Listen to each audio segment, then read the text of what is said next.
Welcome back to Naganjali చిట్టి vlogs. ఈరోజు జొన్న పిండితోని పచ్చజొన్న పిండితోటి సర్వపిండి చేశానండి.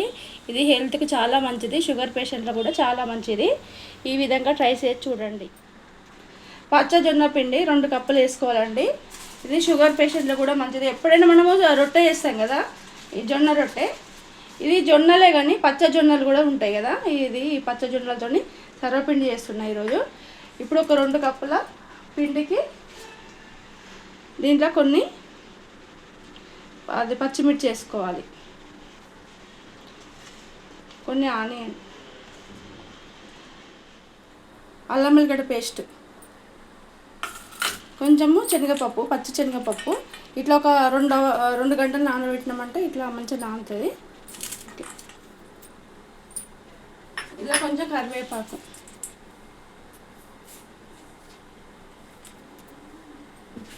ఇప్పుడు దీంట్లో కొంచెం జీలకర్ర కూడా వేసుకోవాలండి. ఒక 1/2 స్పూన్ జీలకర్ర వేసుకోవాలి. కొంచెము అది కారం, దీనికి తగ్గట్టు కారం వేసుకోవాలి. నేను 1 స్పూన్ వేస్తున్నా.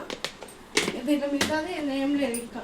అది కొంచెము సాల్ట్, మన టేస్ట్ తగ్గట్టు సాల్ట్ అంతే.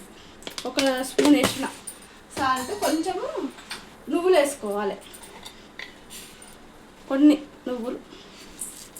నువ్వులతో టేస్ట్ బాగా వస్తుంది. ఊకే రొట్టె తినాలనిపించదు కదా పచ్చజొన్న పిండి. ఇట్లా చేస్తే చూడండి చాలా టేస్ట్గా ఉంటుంది. అప్పుడప్పుడు ఇలా కూడా ట్రై చేస్తే బాగుంటుంది. ఇట్లా కలుపుకోవాలి. దీనికి వేడి నీళ్ళు ఏం అవసరం లేదు. ఇప్పుడు ఇదంతా ఒకసారి కలుపుకున్న తర్వాత దీంట్లో కొన్ని వాటర్ వేసుకొని కలుపుకుందాం. ఇట్లా అన్నీ ఒకసారి ఇట్లా కలుపుకొని ఇప్పుడు దీంట్లో కొన్ని వాటర్ వేసుకొని కలుపుకోవాలి. సేమ్ మన అది చపాతీ పిండిలాగా కలుపుకోవాలండి. బాగా లూజు కలపద్దు, బాగా మెత్త కలపకుండా చూసుకుంటే కలుపుకోవాలంతే.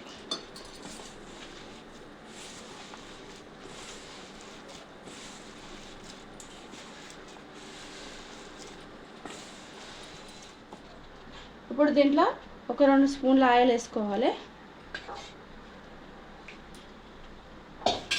ఇది కొంచెం స్ప్రెడ్ చేసుకోవాలి. కొంచెం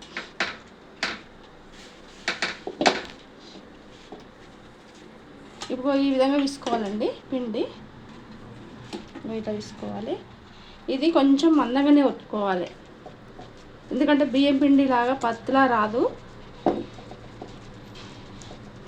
టేస్ట్ మాత్రం బాగుంటుంది.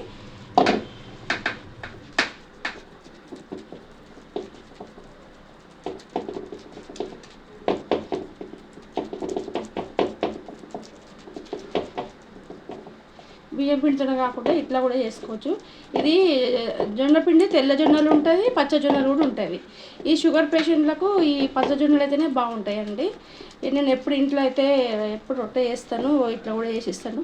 ఊరికే రొట్టె తినబుద్ధి కాని వాళ్ళు ఇట్లా కూడా చేసుకోవచ్చు. అందుకని ఇట్లా చేసి చూపుతాను ఒకసారి మన వీడియోలో.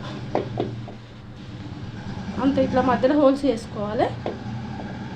ఇప్పుడు ఇది ఇట్లా హోల్స్ చేసుకుంటే మనకు ఎట్లా కాలింది లేదని తెలుస్తుంది. పైన కొంచెం యాడ్ వేసుకుందాం ఈ హోల్స్లలో.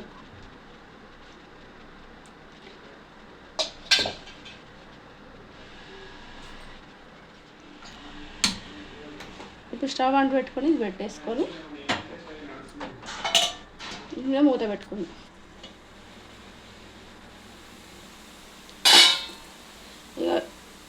ఇక ఈ విధంగా కాలాలండి, అంతే.